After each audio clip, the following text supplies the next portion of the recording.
Coming up, you'll see Nelson Mandela's whirlwind tour across the United States.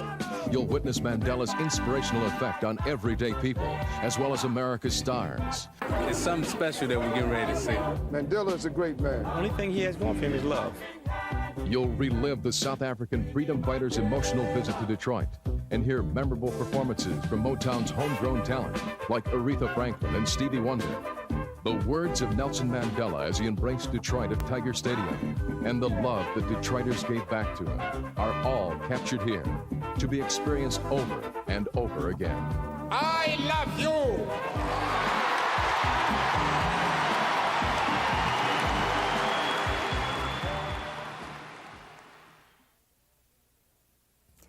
Welcome to Mandela in Detroit, a mission of freedom. I'm Carmen Harlan. Nelson Mandela has a dream of shattering the racist system of apartheid that imprisoned South Africa's black majority. Nelson Mandela was prepared to give his life to right the injustices heaped upon his people. He spent 27 bitter years behind bars, never losing sight of his goal of equality for black South Africa. Isolation couldn't quash his ideal, and he emerged from prison not a broken man, but a living, breathing symbol of freedom. This is the story of Nelson and Winnie Mandela's mission to the United States and their emotional visit to Detroit. The message of thanks for all who supported the cause, and a plea to keep the pressure on until South Africa's evil system of apartheid is dead. But the Mandela mission really started 72 years ago.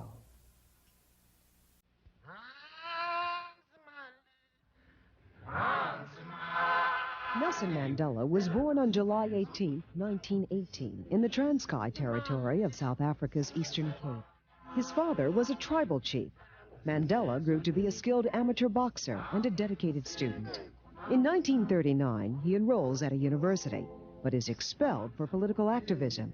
In 1942, he moves to Johannesburg and gets a law degree from the University of South Africa. 2 years later, he joins the African National Congress and helps found the ANC Youth League.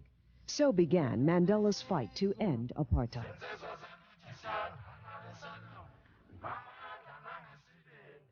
In 1952, Mandela joins other black leaders calling for a non-racial state and is named the volunteer-in-chief of the so-called Defiance Campaign. More than 8,500 people publicly violate apartheid laws, and the government bans Mandela.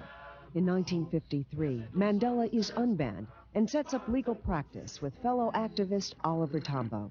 Mandela reorganizes the ANC. In 1955, the Freedom Charter is adopted by the ANC. It calls for a non-racial society and a redistribution of wealth. Mandela and 155 others are tried for treason. Mandela's first marriage fails, and during the trial, he meets and marries a medical social worker named Winnie. Later, they would have 2 daughters. After a 4-year trial, Nelson Mandela is acquitted of all charges.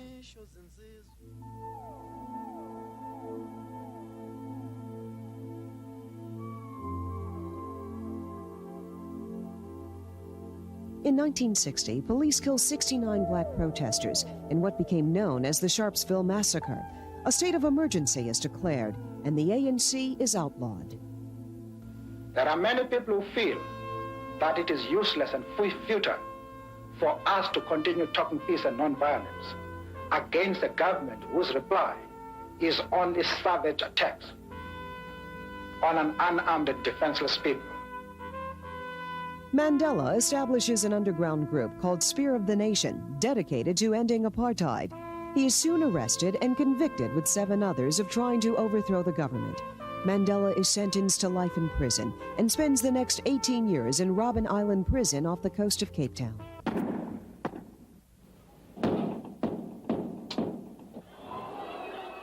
In 1976, the Soweto uprisings begin. Winnie Mandela is detained and banned. There are violent protests and mounting international pressure to end apartheid. Through all these years, Nelson Mandela symbolizes the struggle for freedom in South Africa. In 1985, President P.W. Botha offers to free Mandela if he would renounce violence. Mandela refuses. At the age of 67, he undergoes prostate surgery and is later diagnosed with tuberculosis. He's moved to Victor Verster Prison, 30 miles from Cape Town. In 1989, Mandela meets with Botha and newly elected President F.W. de Klerk, who promises reform. De Klerk releases 5 political prisoners, and the ANC is legalized. On February 11, 1990, at the age of 72, Nelson Mandela takes his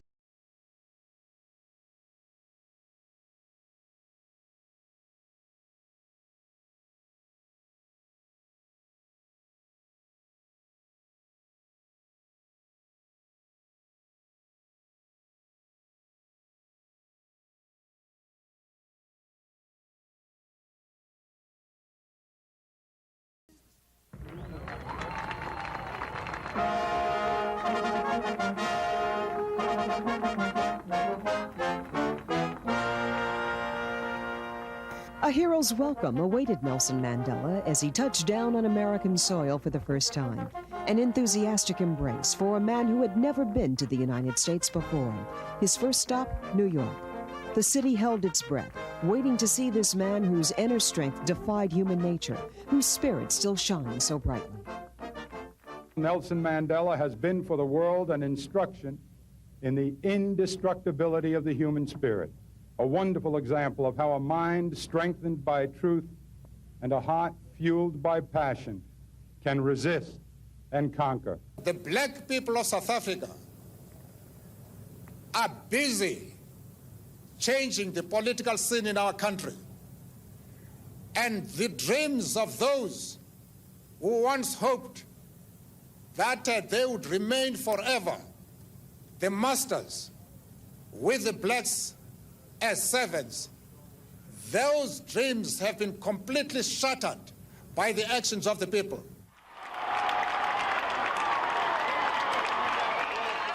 Mandela received a ticker-tape parade, New York style. 750,000 people went wild as Mandela's protective motorcade rolled by, all taking part in this moment in history. Nelson, symbolizes our freedom as an African people. We wouldn't have missed it. It's history. I took my children out of school. It's well worth it. I'm so happy that he came and let all of us see him, you know? He's a hero in his own time.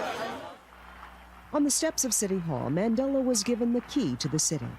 Later in Brooklyn, Mandela heard the echo of the message he had come to the United States to deliver.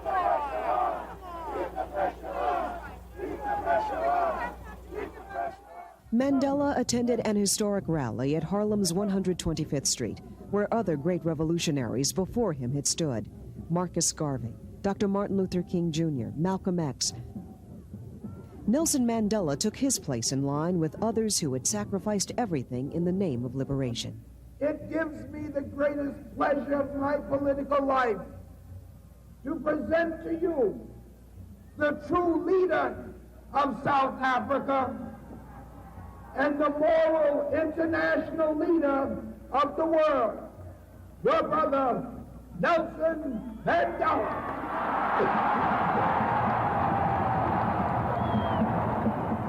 Mandela is a great man. The way he's defied apartheid for 27 years, to me, it means a lot. I respect him and I honor him, and I'm out here today just the purpose of seeing Mandela, what he symbolizes. He stands for freedom, justice, and equality for all people. The man has gave a life commitment to trying to free his people. Nelson Mandela's U.S. tour was not without controversy. He was vocal in his support of Libyan leader Muammar Gaddafi, Cuban President Fidel Castro, and Palestine Liberation Organization head Yasser Arafat.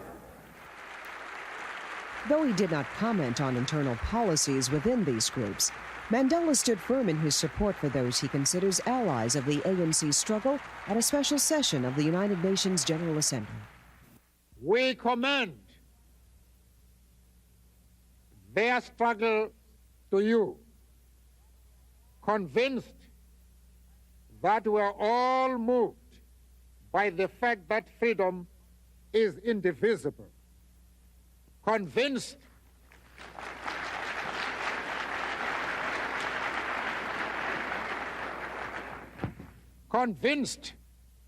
that the denial of the rights of one diminish the freedom of others.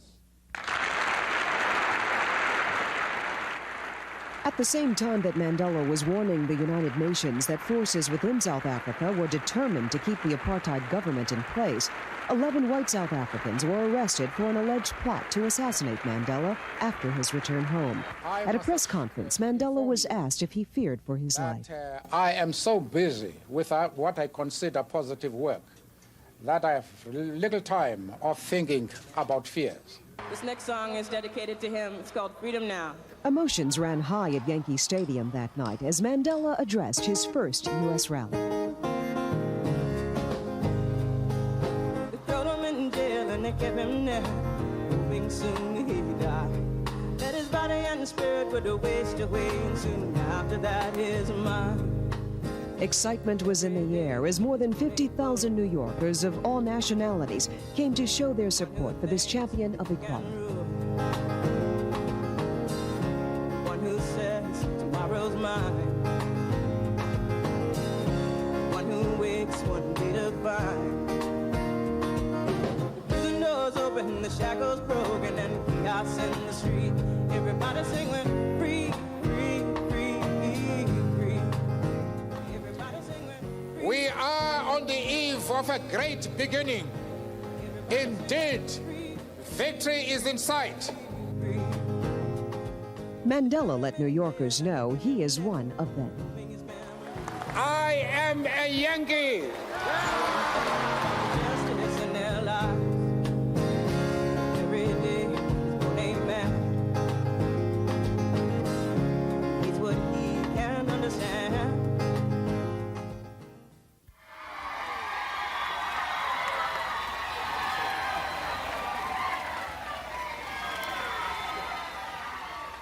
Boston, Massachusetts has long felt the heat of racial tension, but that tension was eased upon Nelson Mandela's arrival.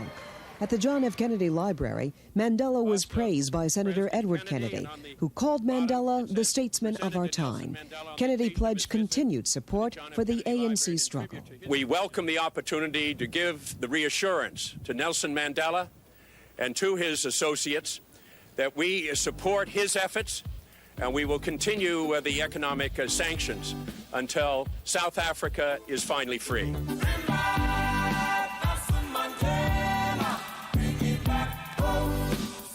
But nothing so far equaled the exuberance of the Boston audience, 500,000 strong, waiting along the Charles River to hear Mandela speak. The only thing he has going for him is love. And that's what you see people all over the world responding to. I feel it's an honor to be in the presence of someone that the whole world recognizes as a hero. Dear friends, as a result of our common struggle, apartheid is falling into pieces.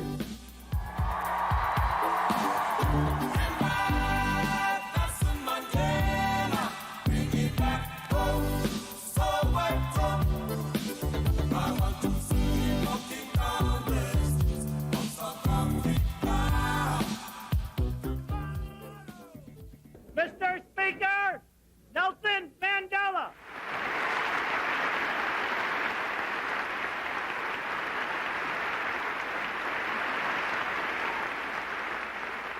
Nelson Mandela was the first black and only the third civilian ever to address a joint session of Congress. We are encouraged and strengthened by the fact of the agreement between ourselves, this Congress, as well as President Bush and his administration, that sanctions should remain in place.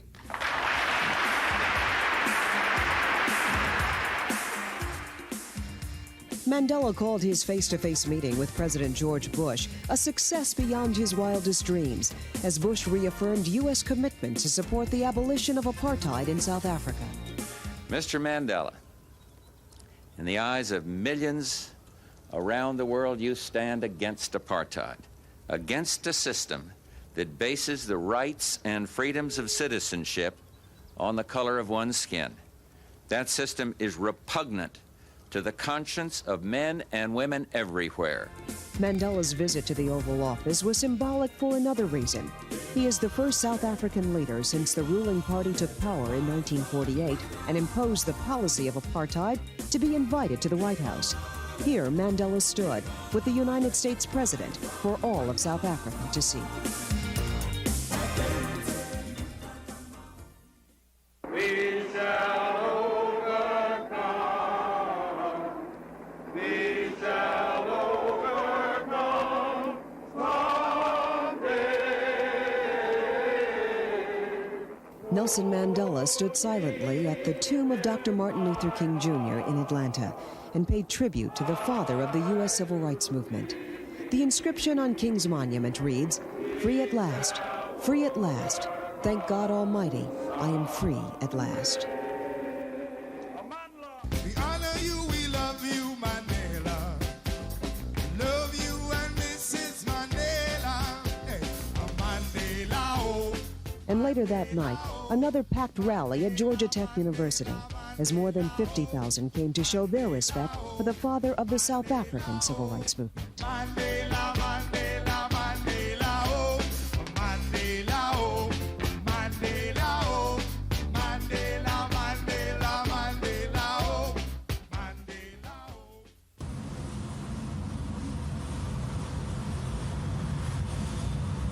Mandela's wearying schedule brought him into Miami at midnight.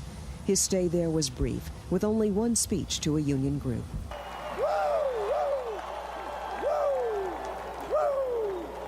Then the Mandelas were on their way to Detroit for an 18-hour stay this city will never forget.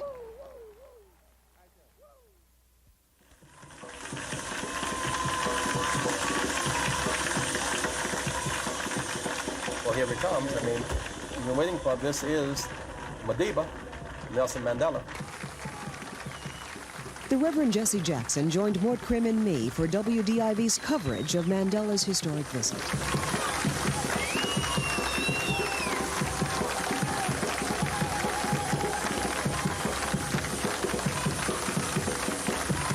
This is the spirit that he has engendered around the world. That against the greatest of odds, if you do not surrender and hold on to high principles and faith, you can make it. So he really is a hero of hope.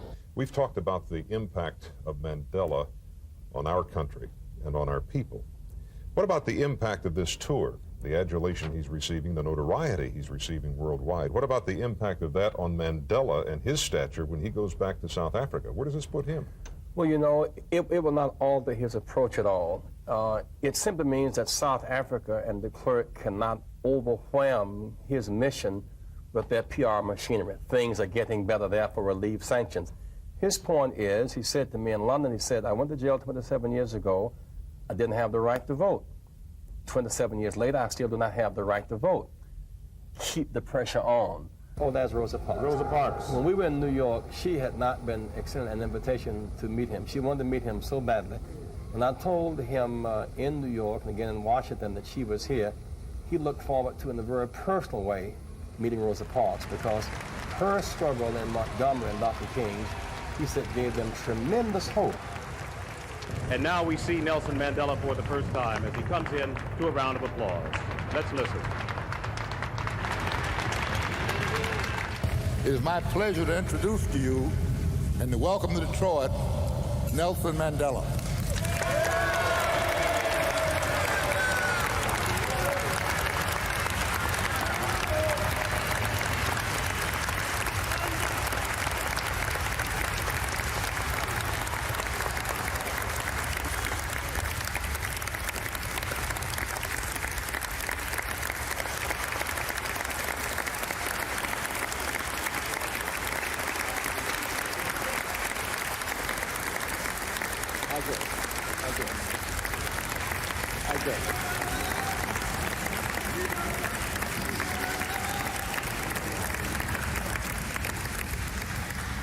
Mayor Coleman Young, Governor Jim Blanchard, Owen Bieber, Reverend Charles Butler, Margaret Baylor, Rosa Parks,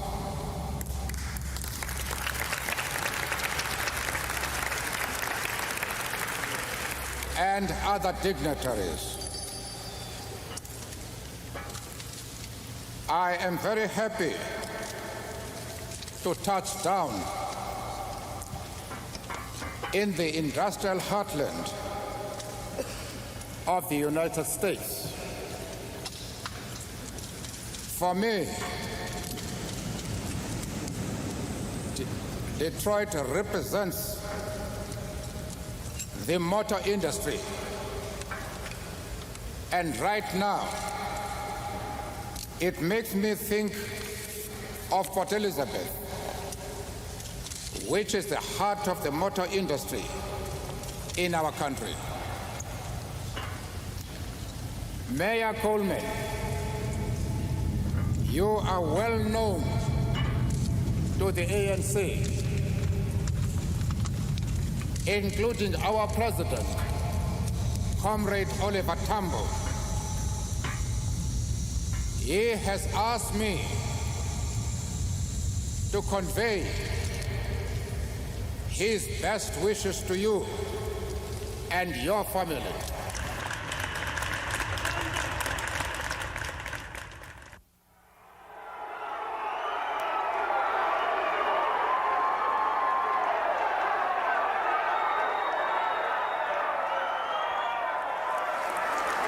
It gives me a great deal of pleasure to present to you our president, Owen Bieber.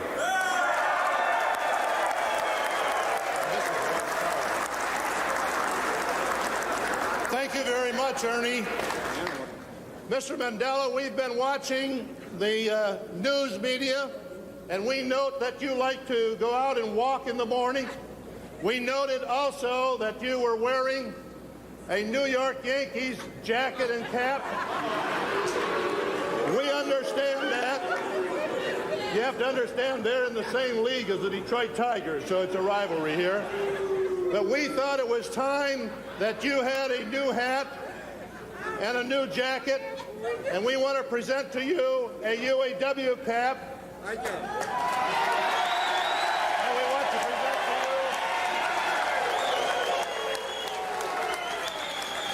a UAW jacket, sir. Sisters and brothers, friends and comrades, the man who is speaking is not a stranger here.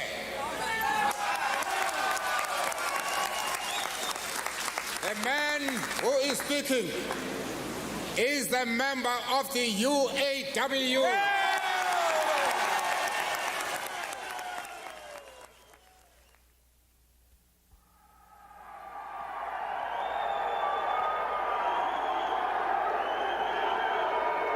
The atmosphere here at the Western has just basically taken off. People are excited about him. When the word got around that he was in the building, people started rushing toward the escalator, wanting to see him. You know, it's an incredible experience. The atmosphere, everybody's so excited. It's bigger than anything that I've ever been involved in, and I just can't wait to see him.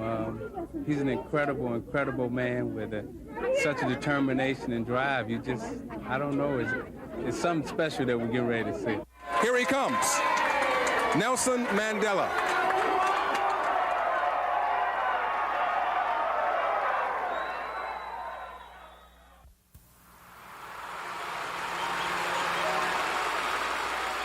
Meanwhile, at Tiger Stadium, there was a common bond between every member of the audience. Everyone knew they were sharing a moment in history. Even the legendary names in the entertainment industry who had come to symbolize Detroit could not stay away. And it was obvious that they too were moved by the moment. The impossible dream.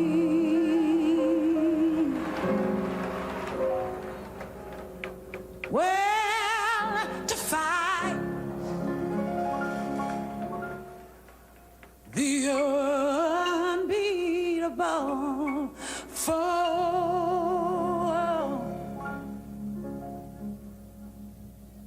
to bear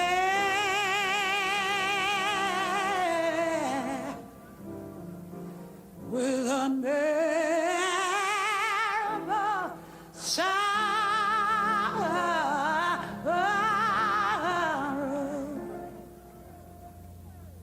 to run with a brave dare not go.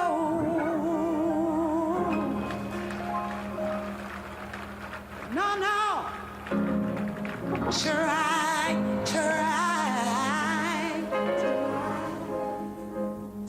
the unrightable wrong.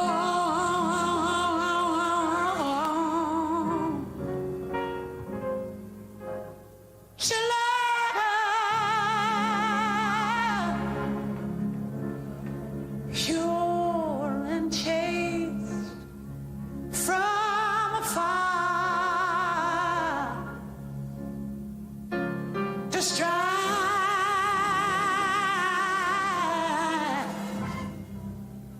when your arms are too weary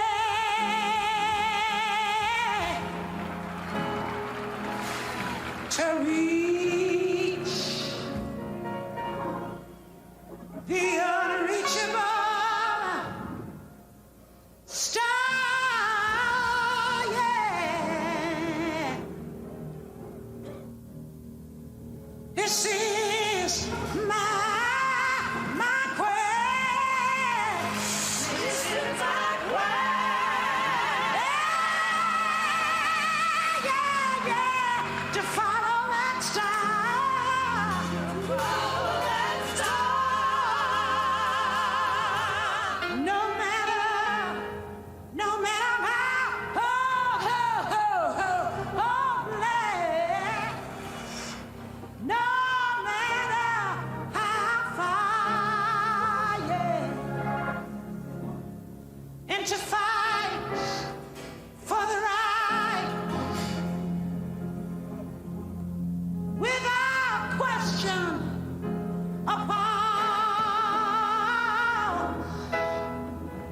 And then sometimes you've got to march in the hell for a heavenly call.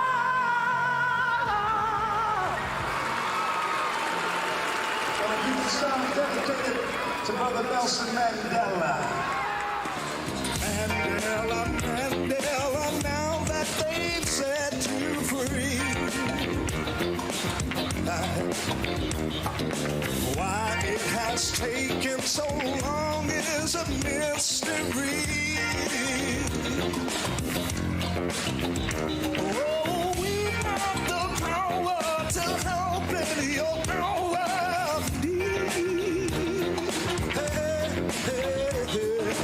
When will they do what is right so the world can see? Oh, I know we can do it. We can make a difference. We've got to go do it. 'Cause it just don't make no sense. I'm tired of talking. 'Cause it's got to be a way for the people. When the morning comes someday, sing y'all, hello. Mandela, Mandela, freedom's on your way. Mandela, give it up, give it up, give it up, give it up. Mandela, Mandela, boom, boom, boom, boom, boom, boom, boom, boom. Mandela, oh. The true leader of South Africa is not F.W. de Klerk. F.W. de Klerk could not fill Tiger Stadium, could not command our respect, could not challenge our consciences, could not stir our hearts, could not fire our wills, could not project our hopes, could not articulate our concerns. When F.W. de Klerk comes to America, he will not inspire millions of Americans because we know how to respond to true greatness when we see it.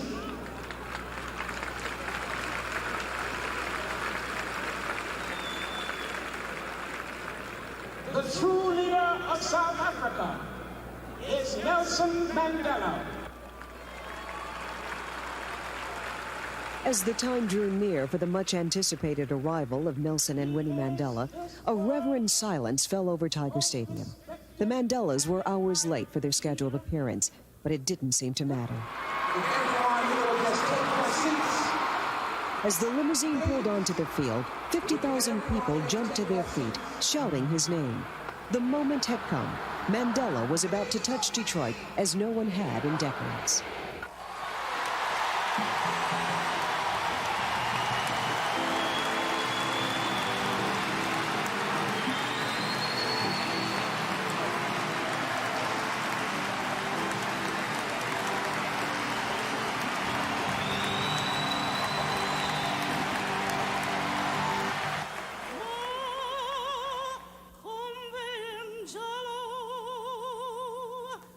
Having practiced diligently for weeks, the time was here for the more than 2,000-voice choir to serenade Mandela, singing the ANC anthem for the South African Crusader for Freedom.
Tonight, fellow citizens, we face an unusual honor. I'm here to welcome a truly great man to Detroit, a man who has captured the imagination and the hearts not only of the people of this city, but the people of the surrounding area, the people of the surrounding states, the people of all America, and even people in Europe and in Asia. In his lifelong struggle for freedom, Nelson Mandela has come to symbolize every man's struggle for freedom. He reaches across racial lines. across national lines, across ethnic lines. He brings us a new spirit of love and unity for which we should all be the better for having experienced.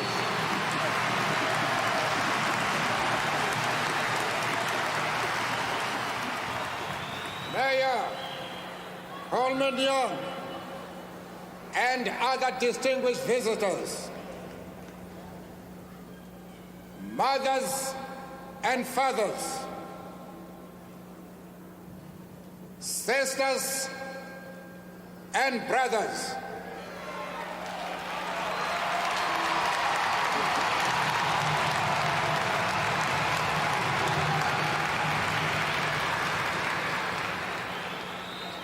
ladies and gentlemen,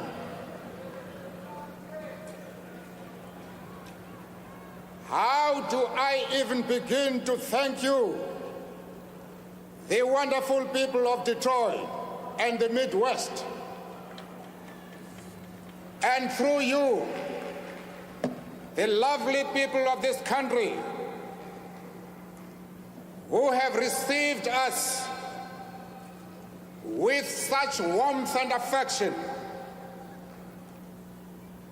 Right now, I wish I could climb down the stage and join you in the stands and embrace you one and all.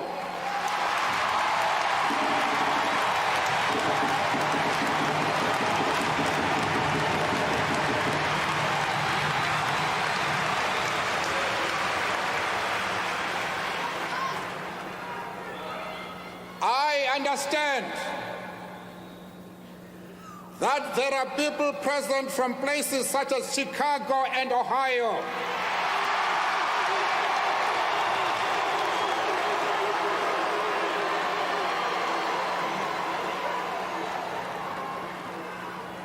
Please, you good folks, give all of your good folks our very best wishes. It is the working people of the industrial heartland of America who have helped to make this country a great industrial power. I am therefore particularly pleased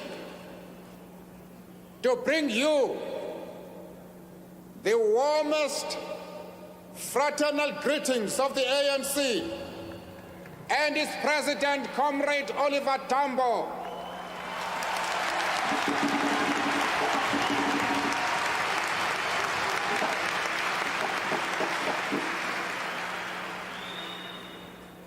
It is with pleasure that I bring you the solidarity greetings of your fellow workers in South Africa and their powerful trade union. Their powerful trade union federation, the Congress of South African Trade Unions.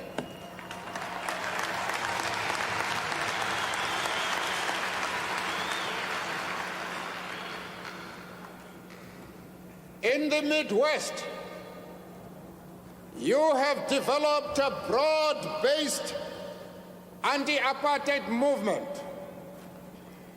We thank the many anti-apartheid activists, churches, political parties, women, youth and students who all helped to build this powerful anti-apartheid front.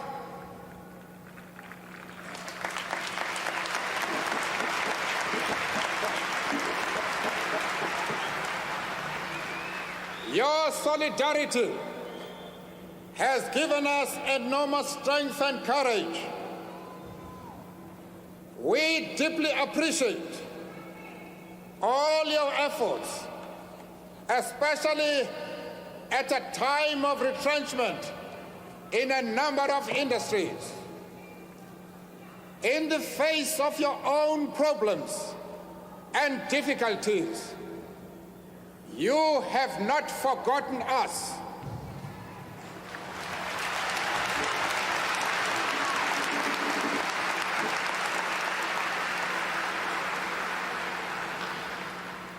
We will never forget you.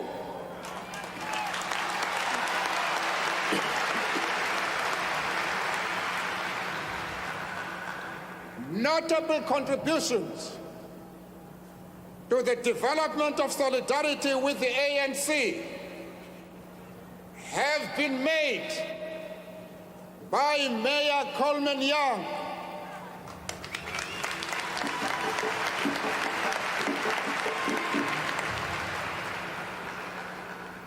Congressman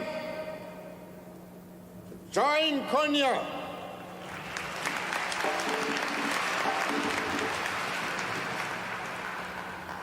Congressman George Crockett Jr.,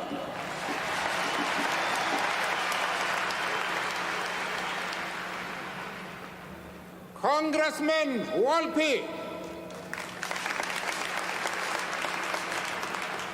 and Owen Bieber, President of the United Auto Workers.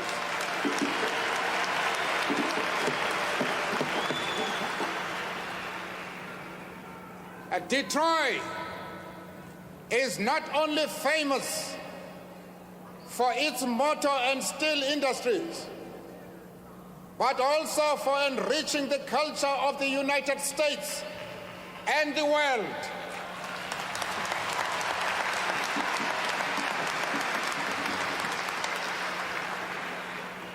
When we were in prison, we appreciated and avidly listened to the sound of Detroit, Motor Town.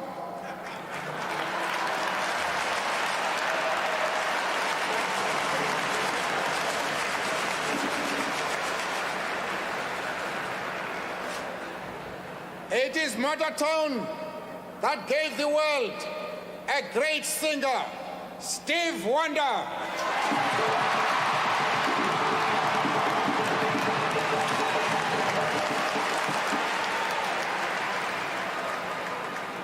On reaching Detroit, I recall some of the words of a song sung by Marvin Gaye, another famous motor-owned product.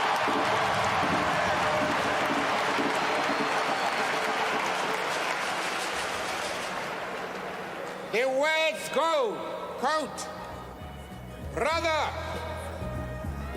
brother, there's far too many of you dying. There's too many of you dying. Brother, brother, brother, there's far too many of you dying. Mother, you know mother, there's far too many of you crying.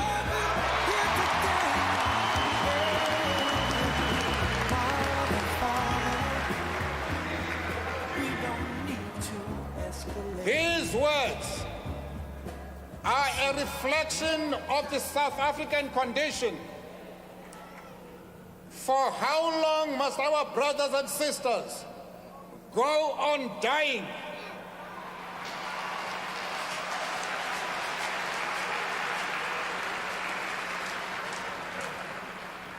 For how long must our children be deprived of adulthood?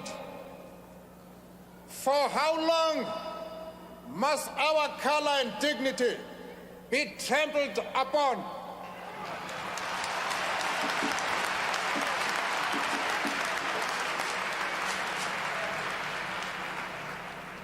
We declare, not for long.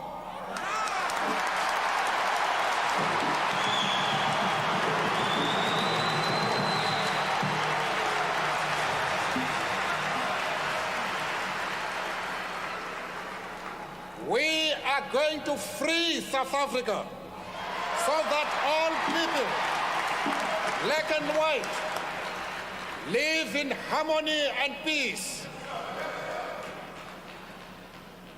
There is a wonderful spiritual which says, "Oh freedom, oh freedom, freedom coming over to me, we declare that in South Africa, oh, freedom is coming. It is coming over us.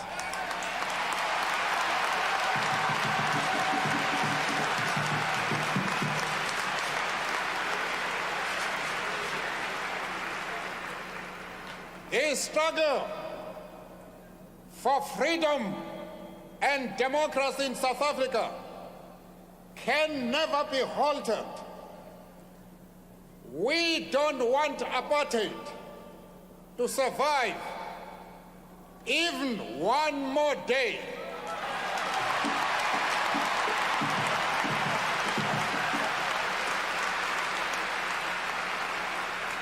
So long as it survives,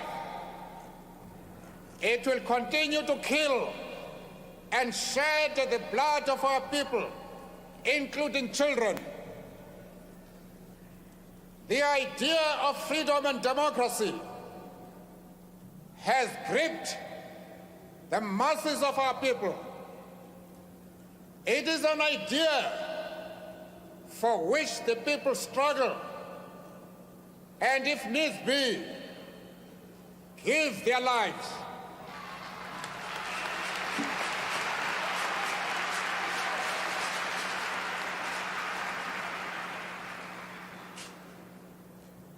In order to transform South Africa into a united, non-racial, non-sexist democratic society,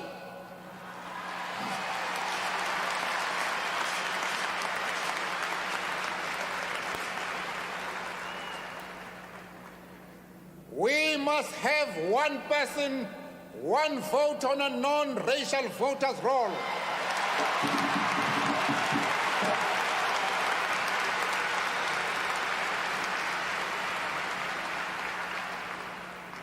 If the vote is good enough for our white compatriots, it is sure good enough for us.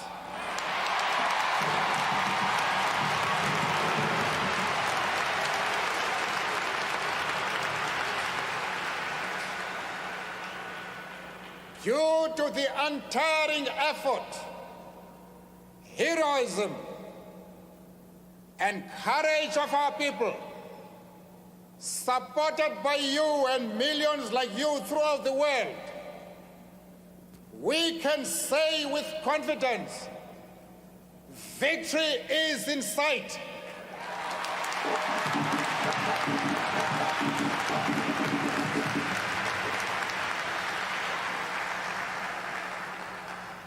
But as in a marathon race, the last mile could prove to be the most painful, difficult, and intractable. As we journey along that last mile, we will continue to rely on your solidarity. As we journey along that last mile, we ask you to maintain sanctions and to intensify pressure.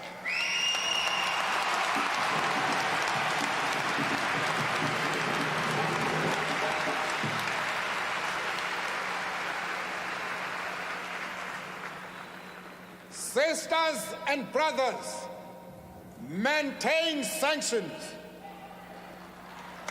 Keep the pressure on apartheid. Keep the pressure on apartheid.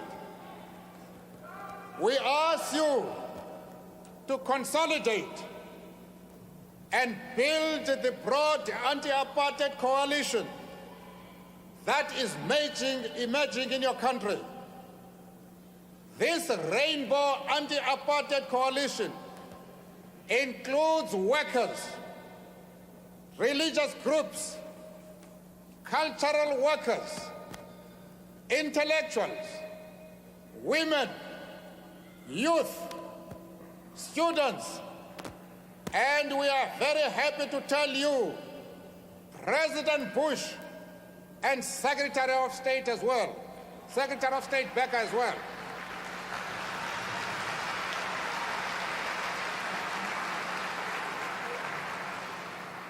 Sisters and brothers, the ANC is engaged in developing the broadest possible unity in our country. Our own bitter experience has taught us that if an oppressed and exploited people is not united, the other side can, with impunity, pick us off one by one.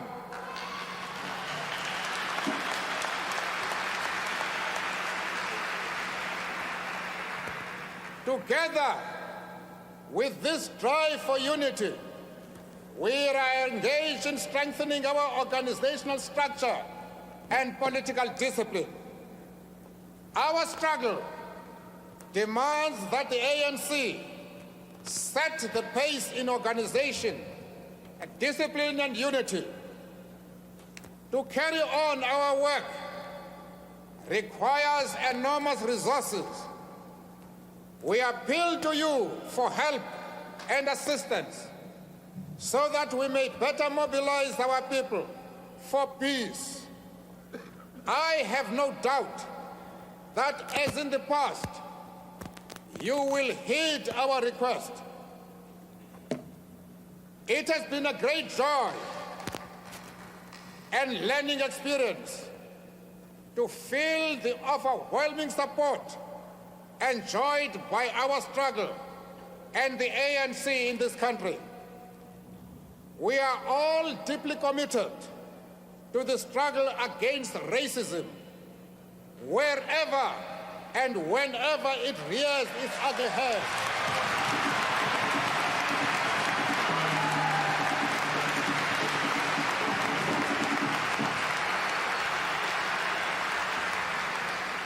The defeat of apartheid racism will, we believe, make an immense contribution to the struggle against racism throughout the world.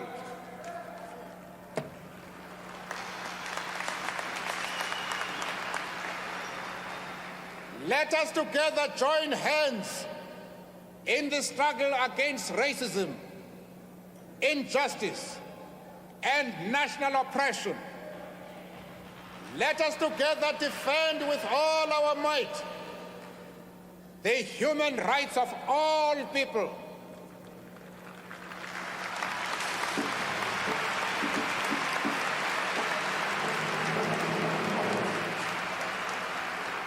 Let us together double and redouble our efforts to bring to a speedy end apartheid, this crime against humanity. Thank you. Thank you for your solidarity and support. Thank you for your warm embrace. And thank you for being with us when we need you most.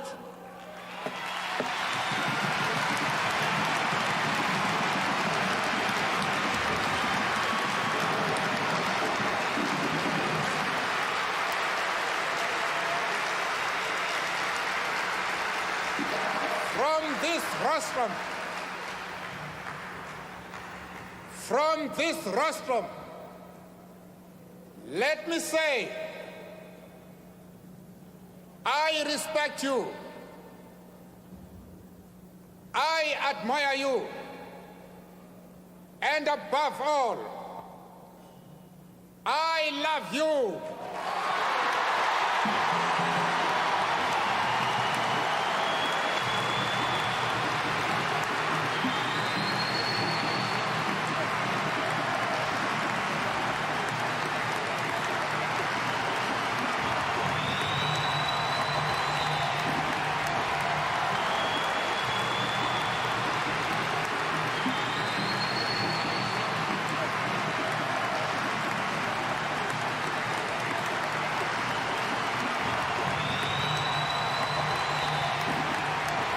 Mr. Mandela and Mrs. Mandela,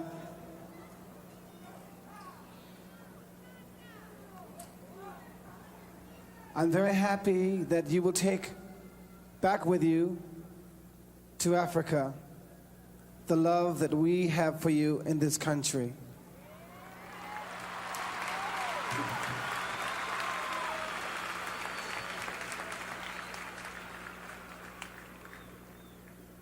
On the day that you were freed, it was in the morning,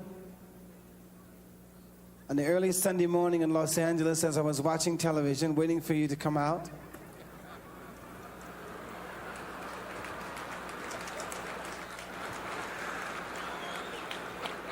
I was going back and forth from in front of the television and going into the room in the back of my studio. I wrote a song, and this song is my expression to you of the love that I feel that you have for mankind. Evil is the mind that says they don't care. Selfish is the heart that won't give their share. For them, oh we. Wasted is the mind that won't take a stand. Life the tongue that says they can't when they can. For him, for she, for as long as we live in the place without earth to breathe, we all should live to keep our love alive.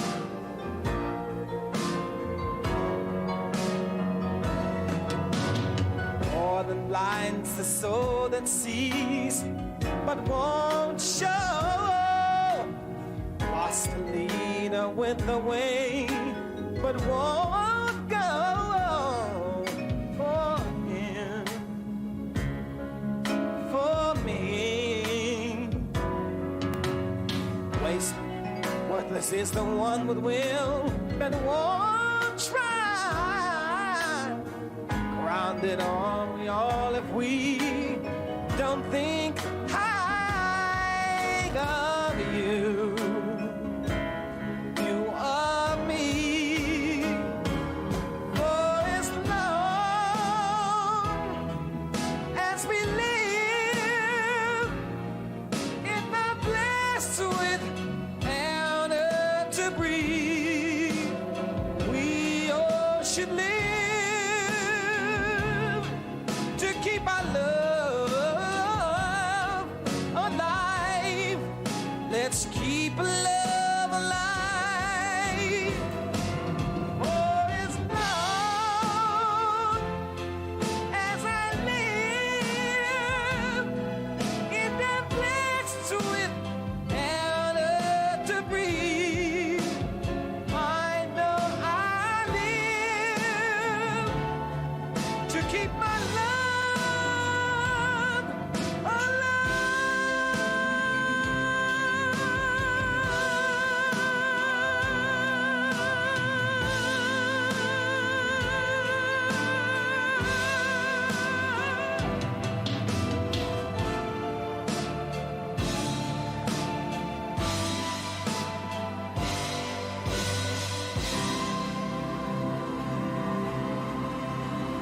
Dark and lovely.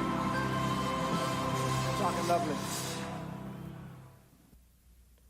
Nelson Mandela touched a chord in all of us. A man imprisoned for close to 3 decades because he refused to compromise on his principle of racial equality for all people. It is Mandela's integrity and commitment and righteousness that we all admire and can perhaps learn from. Nelson Mandela left Detroit, but he left a little something here too. He brought out the best in Detroit, and he showed us how close we could all really be. It is something we should remember, wherever in the world Nelson Mandela may be. Bring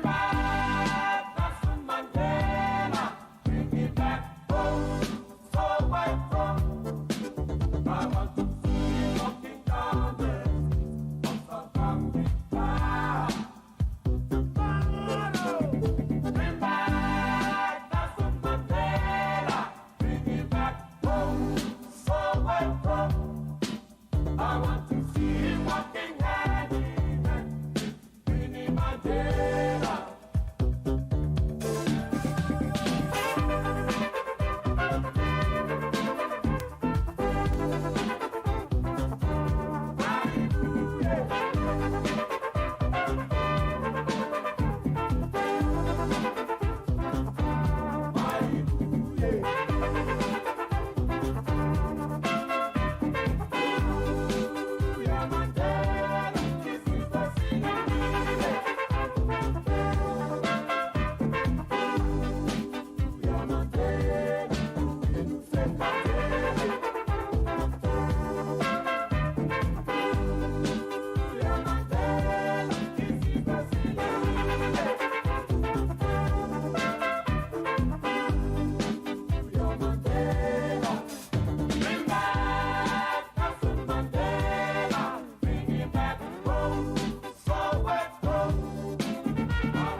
On that historic day, the Reverend Jesse Jackson's insights contributed to our understanding of Nelson Mandela's life and personal struggle. Here are the highlights of Reverend Jackson's unique perspective.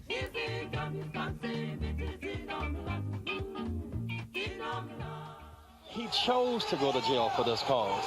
It would be like if you had the option tonight to go to the islands, or to go to France, or go to jail, and you went and stayed the year 2017.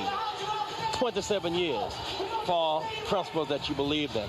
That's the enormity of his sacrifice.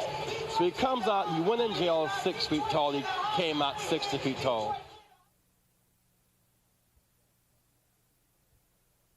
What message do we take from Mandela? He's fighting for the right to vote. He's fighting for human dignity. The first major speech he made after he was released from jail, after he left Cape Town, was the students in Soweto, in Johannesburg, saying to them, to keep the struggle alive, you must develop your mind. You must go back to school and study for the new society. You must go back to school, be free of drugs and violence. It was a challenge to students. And given what we've gone through with our youth the last 10 years with drugs and guns and self-destruction and babies making babies, don't just celebrate him and dismiss him as someone who is otherworldly. He says to young Detroit, when the celebration's over tonight, don't go out and turn over some cars and riot. He says to them, have developed minds and disciplined minds. If we can play basketball as we do and sing as we do, we can study as we ought. And that's the part of his challenge to young America, black and white alike. We really love this man. Well, what you must love about him is that he's 71 with a strong body, because it's not trapped with cocaine and crack and liquor. People with cocaine, crack, liquor, and heroin can't be strong at 71. So don't just admire him, follow him. So much of Mandela's appeal, he appears to be a fighter against racism. So people who face racism every day see in him a champion. He is not here in an abstract sense with the status. And so whites who find racism repugnant, and sexism and anti-Semitism and classism, and blacks who find in him fulfillment and hope, all these interests are converging together. Imagine if Dr. King or Malcolm X or Robert Kennedy, after 27 years in the tomb, rose up one day.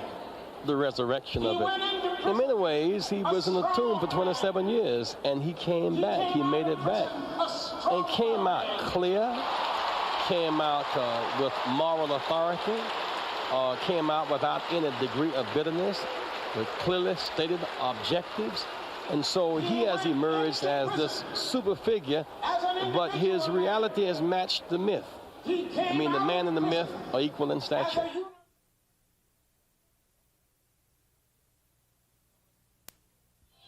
Mandela engenders a lot of hope, and he's a great spirit, but he's a man without the right to vote. Having said all of this, we're looking at a man who has all of this stature and moral authority, who does all of this good, and yet he does not have the right to vote. And this struggle really is about the right of self-determination, the right of a government that will not judge people based upon race, but will affirm their personhood. So the celebration must not divert from the point. Here is a man without the right to vote. Those who really admire Nelson Mandela, who have the right to vote, must exercise it. So it's not enough, it seems to me, just to admire him, but to follow him and gain from his instructive example. If next week people who are here tonight will line up around the blocks registering to vote, we must be able to work our way out of poverty and vote our way into democracy. That's what Mandela's about. He's about being able to work your way out of poverty. He would resist a system that produces working poor people. Work your way out of poverty, vote you into democracy. So to be here and pull for him and not register and vote and not organize is to miss the whole point. He didn't raise the issue of Castro and Arafat and Gaddafi. Ken Edelin from the Reagan administration raised it, and he simply answered in a very principled way and said that if there are people who are concerned about these relationships, let's talk about it. That's what made his approach so disarming. He was not at all hostile or mean. He says, on the Jewish question, I have gone out of my way to meet with Jewish leaders inside South Africa. Reverend Jackson, that my first law firm that accepted me was a Jewish law firm. And I will keep reaching out and affirm their right to exist. It's kind of difficult to fight that. Well, let's look at that language, embrace. That's kind of charged language. For example, endorse. Well, reciprocate. Because in his condition as a freedom fighter, they have supported him, and he was responding to that. That was the context of it. There are major points of disagreement with Gaddafi. For example, Gaddafi would not allow him to put an ANC office in Libya until last February because he refuses to disallow Jews to participate in the ANC. He refuses to deny Israel's right to exist with security within internationally recognized boundaries. And so while Gaddafi has given some help to ANC, it has not been without a principled confrontation between ANC and that government. Or in the case of Fidel Castro, he's never been to Cuba. But what he knows of Castro is that after the Angolans beat the Portuguese and South Africa was going to take over to overthrow Angola, they invited the Cubans in. The Cubans are the primary reason why South Africa could not also overthrow Angola as they were occupying Namibia. Paradoxically, when the South Africans were going to blow up American installations in Angola, we were trapped there with Cuban troops defending America's Chevron Gulf oil depot at the Cape of the Penda in Angola. So one must appreciate these nuances. So his response was to Castro's role in Africa. The desired effect of this trip was to force President Bush to take a definitive stand on apartheid and the South African question. Do you think when this is over, or at least when this tour is over, that Nelson Mandela will have accomplished that? Has he in any way forced the president's hand on this issue? Yes, he has, because Mr. Bush's position at the White House was that he will impose sanctions until the congressional standards have been met. And if there is to be any adjustment, it will be in consultation with Congress. And that's critical because Mr. Bush did not support sanctions. These are congressional sanctions in the first place. That was a major victory for Mandela on the White House lawn. It's not really consistent for Mr. Bush to ask Mandela to renounce violence philosophically. He has not asked the clerk to renounce violence, and the clerk has troops outside of his country in frontline states. That is our official definition of state-sponsored terrorism. The South African government has killed ANC members as far away as Paris, France. And so Mr. Clerk does not make ending violence as a precondition for talks. But while there are negotiations, there is no violence. So it's almost a mute question inside South Africa. Mr. Bush raising it here has been a kind of smokescreen. And really it's hypocritical because the number one purveyor of arms to Africa is the Bush administration. You made an interesting observation during our earlier coverage this afternoon that Detroit suffers from apartheid in a very real sense, even though it's not legalized, it's not legislated, that there is an apartness, there is a separateness of the races here. How does Mandela's trip address that issue? Well, the sense that inner city has been abandoned, the sense that you have really the Auburn Hills Pistons and the Pontiac Lions, as opposed to downtown Detroit like the stadium is tonight. And though that is legal, it's within the law, it's a message, and people who can do nothing about it feel alienated about it, and there is thus that kind of tension. But we hear about the killing and the dope and the robbery, and at some point that becomes a cycle that's reinforcing.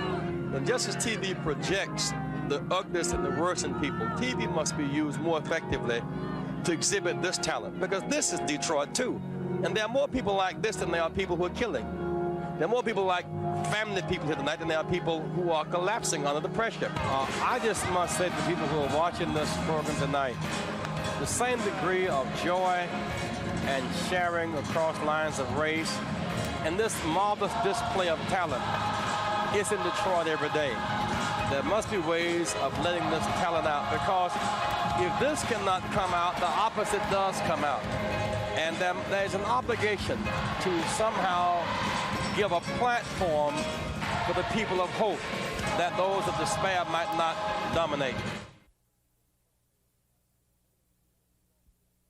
Many of the people we talked to along the way and along the route of this trip brought up what they call the black-on-black violence going on in the Natal province, and they were also bringing up this question of necklacing, which is taking a rubber tire and filling it with gasoline and putting it around someone's neck and setting it afire. Reverend Jackson, I'm just curious what you have to say about that and how the Mandela people are addressing this issue as it goes on.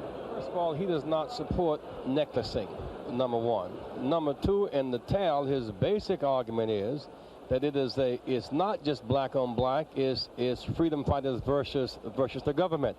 His argument was to Mr. de Klerk, how can a government with one of the toughest military machines in the whole world not be able to stop a situation where 4,000 people are killed unless the government itself is a part of that situation? He has asked the government to be a factor in getting them to the table to end the violence. Matter of fact, when he went to Natal, to that province, to urge them to stop violence, Buthelezi was at the White House meeting with Bush. Bush was not challenging Buthelezi to stop the violence process in Natal. So the fact that he keeps reaching out within the black options, choosing negotiation over confrontation, makes it very difficult to attack him. He is not acting as a military aggressor in that situation. And what is your reading of Gotcha Buthelezi, Reverend Jackson, and his role in any negotiations that will go on there? Dr. Buthelezi, of course, of the Zulu. Well, of course, Mandela has made it clear that Buthelezi must be a part of negotiation ultimately, but at this point, Buthelezi is operating very close to that government. He's not operating as a free agent, and while on this trip, Buthelezi is not making it any better by attacking Mandela sitting beside de Klerk, which means that he is at the table on the side of the South African government. Their position is that Buthelezi should have a right to be at the table, but on the side of the government, which is what he speaks for. He's trying to convince de Klerk and the South Africans that there are more advantages beyond apartheid than there are in apartheid. South Africa, without apartheid, will become one of the great centers of trade and commerce in the world. It is so endowed as a country. Plus, it's where the Indian and Atlantic Oceans come together. It's the kind of, it's where treasure and tragedy really meets. And if he's successful at that, South Africa will become a kind of superpower in Africa. So he is painting a picture, if you will, of the New Jerusalem as the old one passed away. And I am impressed with the growing number of white citizens, particularly business leaders, who see the advantages in the Mandela proposition.